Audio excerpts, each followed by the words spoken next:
राधे राधे दोस्तों।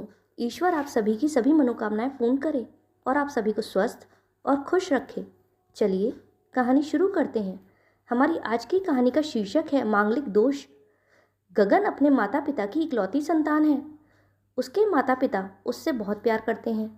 गगन एक बड़ी कंपनी में सॉफ्टवेयर इंजीनियर है और अमिता उसके साथ ही काम करती है। गगन और अमिता एक दूसरे को लगभग 2 साल से जानते हैं और एक दूसरे से शादी करना चाहते हैं। अमिता गगन को अपने माता पिता से पहले ही मिलवा चुकी थी और गगन उन्हें बहुत पसंद था। वे शादी के लिए तैयार थे। जब गगन ने अपने घर में यह बात बताई तो उसके मम्मी पापा उसकी शादी के लिए तैयार हो गए, लेकिन उनकी यह शर्त थी कि वह कुंडली जरूर मिलाएंगे। अगर कुंडली मिली तभी शादी होगी। गगन ने कहा, मैं इन सब बातों को नहीं मानता, लेकिन फिर भी अगर आप कुंडली मिलाना चाहते हैं तो आपकी मर्जी। उसके बाद गगन के माता पिता ने फ़ोन पर अमिता के माता पिता से बात की और कहा कि हम पहले कुंडली देखना चाहते हैं, उसके बाद ही हम शादी की बात आगे बढ़ाएंगे। अमिता के माता पिता ने कुंडली गगन के घर भिजवा दी। जब गगन की माँ ने कुंडली मिलवाई तो अमिता में मांगलिक दोष था। कुंडली में मांगलिक दोष देखते ही गगन की माँ ने साफ मना कर दिया कि यह शादी नहीं हो सकती, लेकिन गगन नहीं मान रहा था। वह बोला, मम्मी मैं कह रहा हूँ ना, मैं अमिता से ही शादी करूँगा, अन्यथा मैं जिंदगी भर कुंवारा रह जाऊँगा और यह मेरा अंतिम निर्णय है। अब इस विषय पर मैं आपसे कोई बहस नहीं करूँगा। तभी गगन की मम्मी दुर्गेश जी ने कहा, बेटा तू समझता क्यों नहीं है? हमने तेरे सामने अमिता की जन्म कुंडली पंडित जी को दिखाई थी ना, और उन्होंने अमिता की कुंडली में मांगलिक दोष बताया है।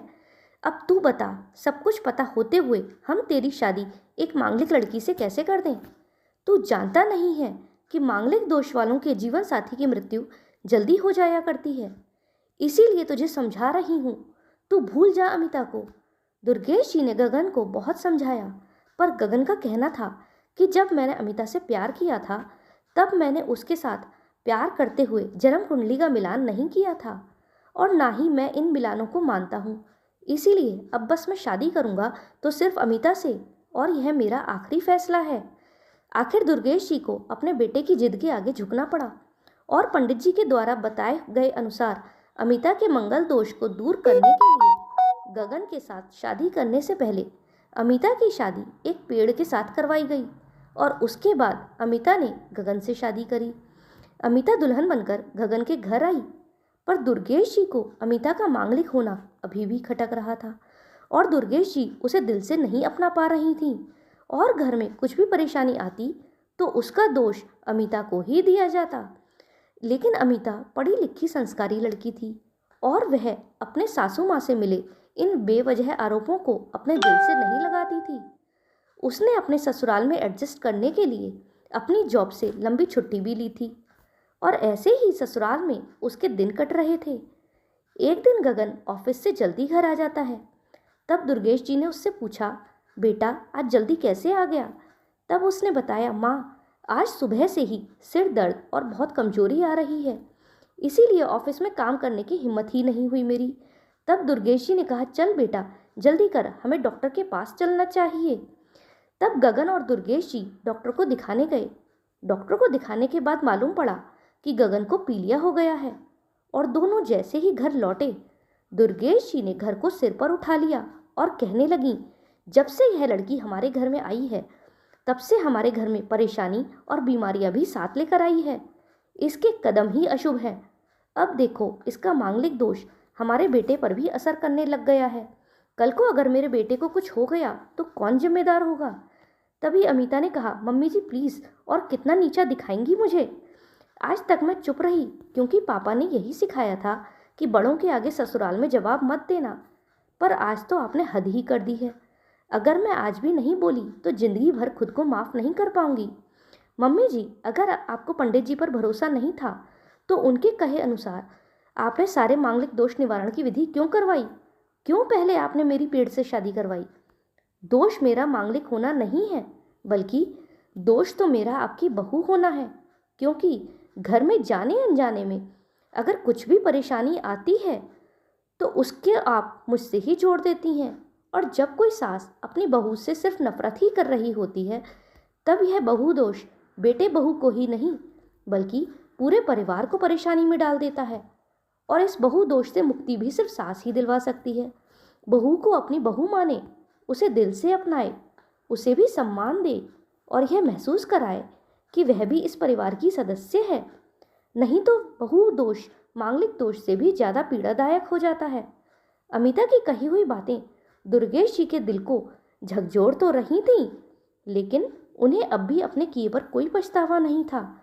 उस समय तो उन्होंने अमिता को कुछ भी नहीं कहा क्योंकि गगन वहीं था, लेकिन उनका गुस्सा अमिता के प्रति और बढ़ गया और उनका अमिता पर दोषारोपण करना बिल्कुल भी कम नहीं हुआ।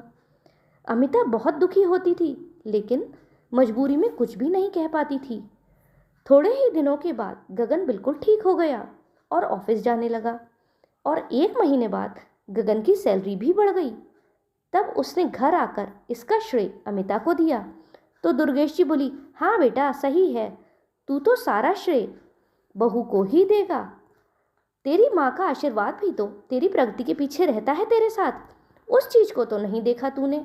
और कल की आई तेरी बीवी तेरे लिए इतनी खास हो गई कि तू मुझे श्रेय देना ही भूल गया।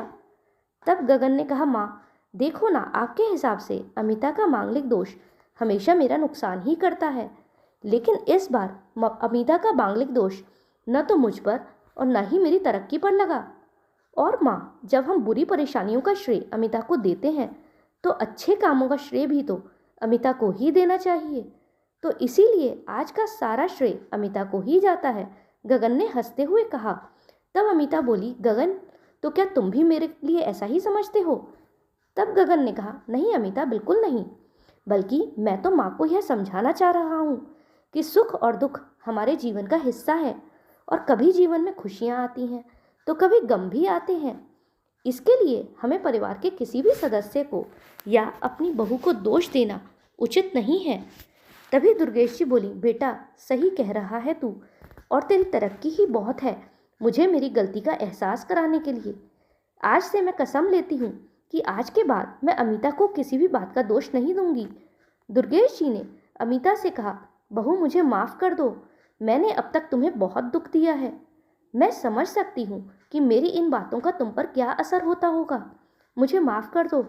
अपनी सास की यह बात सुनकर अमिता बोली, मम्मी जी आप मुझसे माफ़ी मत मांगिए, आपको अपनी गलती का एहसास हो गया है, मेरे लिए यही बहुत है। आज अमिता बहुत खुश थी क्योंकि आज उसको अपनी सास से मांगलिक दोष के साथ साथ बहु दोषों से भी मुक्ति मिल गई थी। दोस्तों, आपको ये कहानी कैसी लगी कमेंट में ज़रूर बताइएगा। अगर पसंद आई हो तो वीडियो को लाइक करें और चैनल पर नए हों तो चैनल को सब्सक्राइब करें। हमारे साथ अंत तक बने रहने के लिए धन्यवाद। जय श्री राधे।